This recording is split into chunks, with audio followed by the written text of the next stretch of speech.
Fumi closed her eyes briefly. Her breathing became heavier.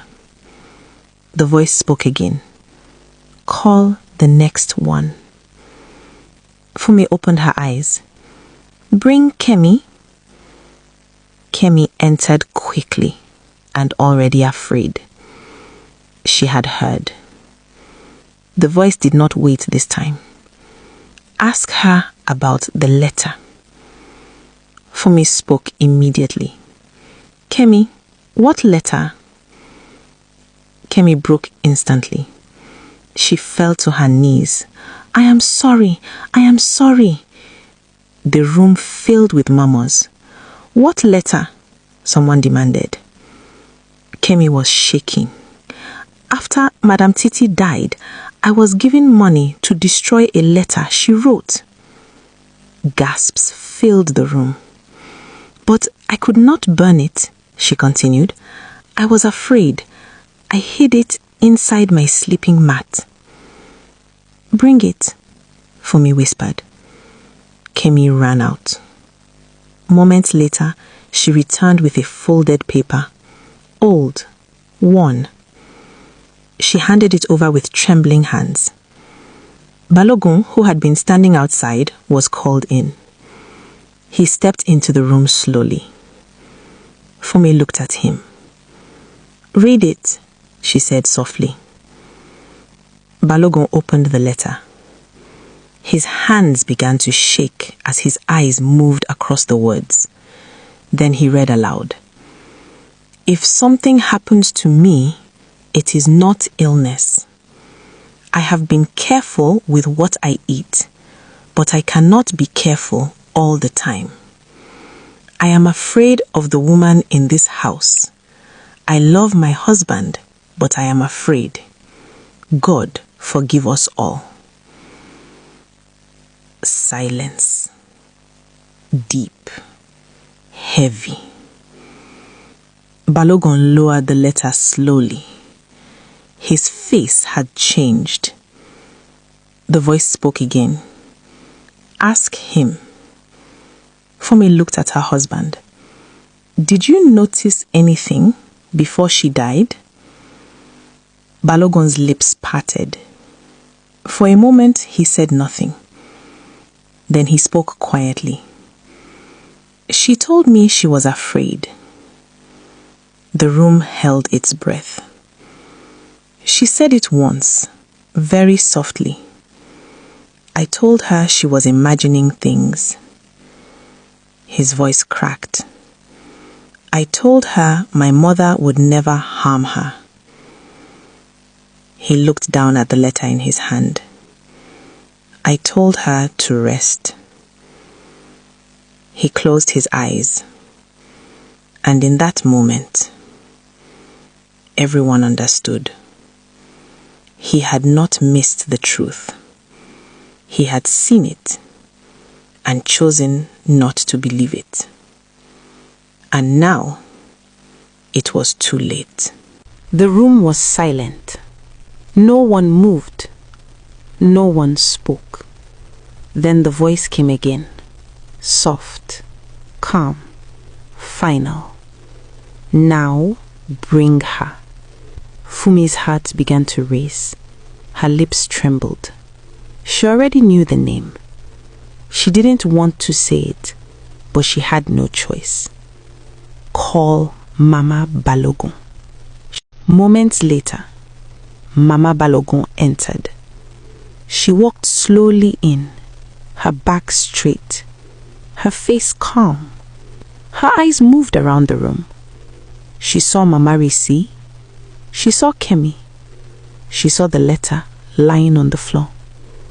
Then she looked at her son, Balogun, and for a brief moment, something passed through her eyes, but it was gone quickly. She walked forward and sat down, slowly, like someone who had already made peace with what was coming. Then she spoke. How long has the baby been speaking to her? No one answered. The silence was too heavy. She nodded slightly. I knew, she said quietly. From the moment this child was conceived, I knew this was not an ordinary child. Fumi's body trembled on the bed. The voice was quiet now, watching, waiting. Mama Balogun took a deep breath. Then she said it. I did it. A sharp breath escaped from someone in the room. I gave her the tea.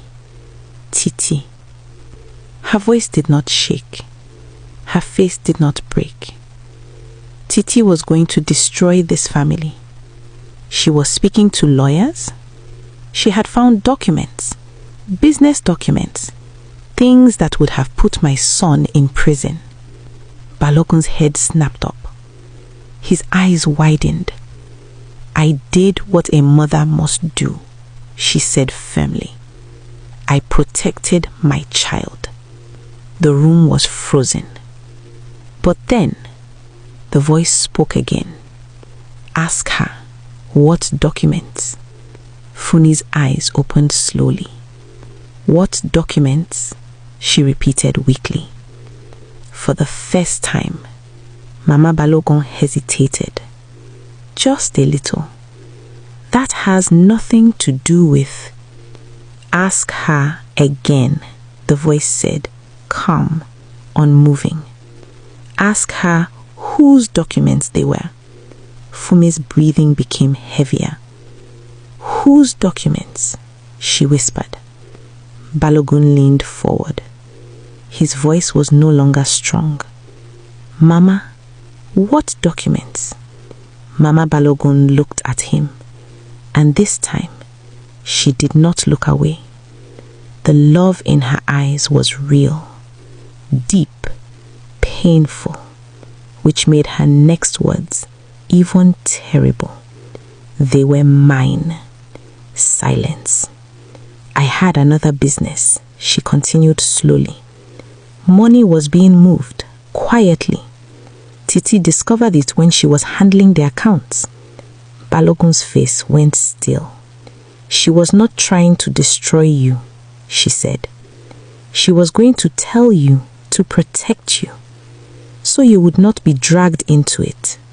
Her voice dropped slightly. But if she spoke, everything would be exposed. Fumi's eyes filled with tears. So I stopped her. The words fell like stones. Heavy. Final. I told myself I was protecting my son. She paused, then whispered, but I was protecting myself. No one moved. No one breathed. Balogun stared at his mother, and she stared back. The look between them was something no child should ever give, and no parent should ever deserve. Then suddenly, Fumi screamed. A loud, sharp cry. Her body jacked. The baby, the midwife shouted. Everything changed at once. The women rushed forward. Push, push, they cried. Fumi screamed again. And this time, there was no struggle, no delay, no resistance. Within moments, the cry of a newborn filled the room, loud, clear, alive. The baby had come. The truth had been told. Baby was a girl. She came into the world quietly, as if nothing had happened. No struggle, no delay. Just one strong cry, and silence returned to the room. The midwife cleaned her gently, then paused. She looked closer. Then she whispered almost to herself, "These eyes are too alert for a newborn." The room fell still again. No one argued, because everyone could see it. The child was watching, not like a baby, like someone who understood. By morning, the compound had changed. The truth had already begun its work. Mama Balogun was taken away, first to the village council, then to the authorities. No shouting, no resistance. She walked quietly, like someone who knew her time had ended. The hidden business was uncovered. The money, the lies, everything. And soon, Titi's death was no longer a mystery. It became a case, a truth that could no longer be buried. Balogun did not speak much after that. He moved like a man carrying something too heavy for words. He was not only mourning Titi, he was mourning his mother. Not the woman she had become, but the woman he thought she was. And that kind of loss is the hardest to explain. That night, in the compound, to their own, the day was darkening into evening. For the first time, in a long time, the compound was quiet, real quiet. No whispers, no fear, just stillness. Fumi sat on the bed, her back resting against the wall, her baby wrapped gently in her arms. The house girls were asleep. The lantern burned softly. Outside, Balogun sat alone on the veranda, staring at the stars, as if searching for answers that would never come. The baby was awake, her eyes open, watching, calm, knowing. Fumi looked down at her. A slow tear rolled down her cheek. Then she whispered softly, "I see you." The baby did not blink. Fumi's voice dropped even lower. "I know who you are." She did not say the name. She did not need to. In the village, the elders would later say, sometimes a soul that has been wronged does not leave completely, not out of anger, not for revenge, but for truth, to be remembered, to be heard, to make sure that what was hidden is brought into the light. Titi had not come back to fight. She had come to speak, and she chose the only voice no one could silence, an innocent voice, because even the guilty will stop when a baby speaks. The truth does not disappear when you bury it. It waits. It will find a voice you cannot threaten, a voice you cannot ignore, a voice you cannot silence. Be careful what you hide, because the innocent always know. If this story touched you, don't just scroll away. Type "Truth always returns" in the comments if you believe nothing stays hidden. Like this video, subscribe for more powerful African stories, and tell me, where are you watching from right now? Your country might be featured in the next story. Until next time, remember, some stories are told to entertain, but some are told to warn.